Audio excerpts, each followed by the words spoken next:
Assalamualaikum warahmatullahi wabarakatuh. Perkenalkan, nama saya Nasda Gozia dengan NIM 2351123. Di sini saya akan menjelaskan sedikit materi pembelajaran kuliah saya yang berjudul Teori Portofolio dan Analisis Investasi Islam. Dengan materi pembahasan saya kali ini yaitu dasar-dasar behavioral finance, yang mana saya akan menjelaskan sedikit apa itu behavioral finance. Behavioral finance adalah cabang ilmu keuangan yang mempelajari bagaimana pikiran dan emosi manusia mempengaruhi cara mereka mengelola uang dan membuat keputusan keuangan.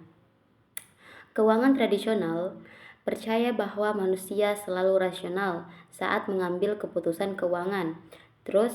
Namun behavioral finance yang mengakui bahwa manusia seringkali membuat keputusan yang dipengaruhi oleh emosi dan bias.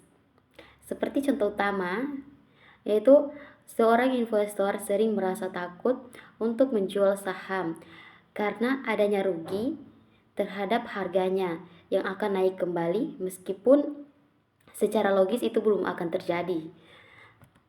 Di sini kita akan masuk pada perbedaan behavioral finance, yaitu ada perbedaan behavioral finance, yaitu yang ada dua.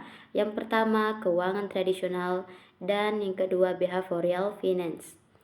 Kita bahas yang pertama, yaitu apa itu keuangan tradisional. Keuangan tradisional yaitu menganggap bahwa investor selalu menggunakan logika untuk mencari keuntungan maksimal. Contoh, semua orang akan menjual saham yang tidak menguntungkan secepat mungkin. Dan yang kedua ada behavioral finance yang mengakui bahwa keputusan keuangan seringkali dipengaruhi oleh emosi dan bias. Contohnya, investor mungkin menahan saham yang rugi karena tidak mau mengaku kalah. Terus kita masuk pada slide ketiga, yaitu prinsip dasar behavioral finance. Ada tiga, yaitu yang pertama bias kognitif adalah bias yang mana pola pikir yang menyimpang dari logika atau akal sehat. Yang kedua ada efek emosional, adalah emosi seperti rasa takut, keserakahan atau euforia dapat mempengaruhi pengambilan keputusan. Dan yang ketiga atau yang terakhir, heuristik atau individu sering menggunakan aturan praktis untuk membuat keputusan cepat.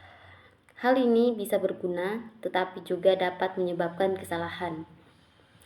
Terus kita masuk pada contoh nyata behavioral finance, yaitu yang pertama ada FOMO, fear of missing out.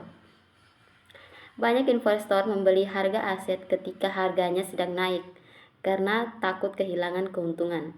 Terus yang kedua, herd behavior atau efek ikut-ikutan. Orang-orang cenderung mengikuti tindakan mayoritas tanpa analisis yang jelas. Terus yang ketiga, diffusion effect, yaitu investor cenderung menjual aset yang menguntungkan terlalu cepat tetapi menahan aset yang rugi terlalu lama. Terus kita masuk pada slide terakhir, yaitu kesimpulan. Behavioral finance dapat membantu kita memahami bahwa keputusan keuangan tidak selalu rasional. Faktor-faktor psikologi seperti emosi, bias, dan heuristik seringkali mempengaruhi cara individu mengelola uang dan berinvestasi. Investor sering dipengaruhi oleh rasa takut, euforia, atau tekanan sosial dalam mengambil keputusan, sehingga tidak selalu mengikuti logika atau data yang ada. Dapat membantu kita agar lebih sadar terhadap bias yang mungkin kita miliki dengan mengelola emosional, menggunakan data objektif, dan membuat rencana investasi yang matang. Kita dapat membuat keputusan yang lebih rasional dan mengurangi risiko kesalahan.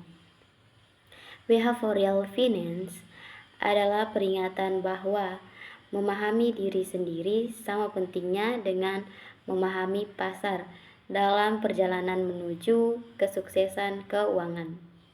Sekian pembahasan dari saya akhiri. Wabillahi taufiq walhidayah. Wassalamualaikum warahmatullahi wabarakatuh.